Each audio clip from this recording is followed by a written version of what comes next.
oscillator to your frequency here. All right, I've got Cyril here with Moog, and Cyril has got the new MINITAUR. So Cyril, tell us, what have we got here? Well, what we've got here, the new MINITAUR is the latest in the family of analog bass synthesizers from Moog. It carries on the tradition of the classic Taurus pedals, and is kind of a follow-on to our Taurus 3 pedals from a year ago.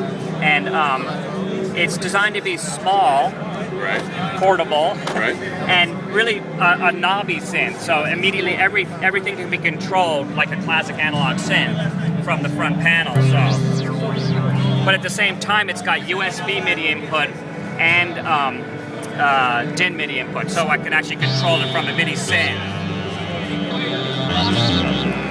Or a digital audio workstation or Ableton Live. Okay. So it's designed to fit really well into, going to a gig, throwing this on top and being from your controller and having this huge bass sound.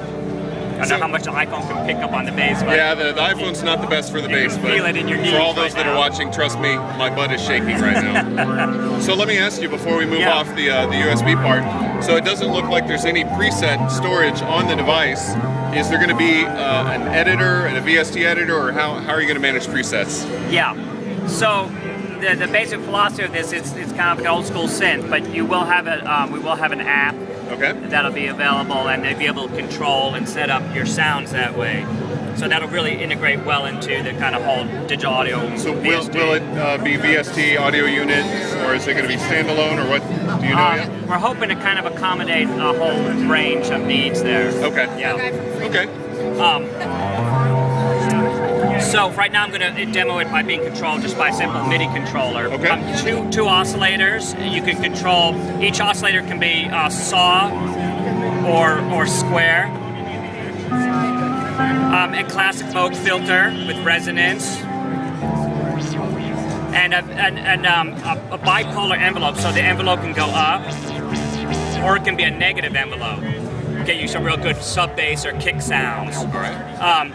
ADSR envelopes both for filter and for the VCA, and then we also have an LFO section, so there's pitch LFO and filter LFO.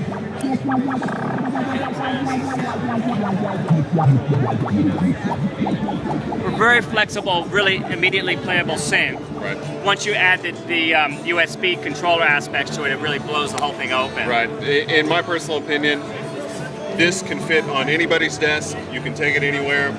I'd love to have a Voyager XL, but it's a huge thing. This could really integrate really well into anybody's studio. What's our estimated price range? I think it's around $650. Okay. I'm not the right person to ask for price, but that's good enough. Get that. Yeah, I think this should price around $650. Well, still, that's a good price range where people can actually get into Moog, whereas a lot of the other products. Right. Little price. The other thing is with the CVs and stuff, it integrates all into our larger gear, so it's it all works together. Great. Well, Cyril, thank you very much. Thank you. And y'all have a great show. All right, you guys enjoy.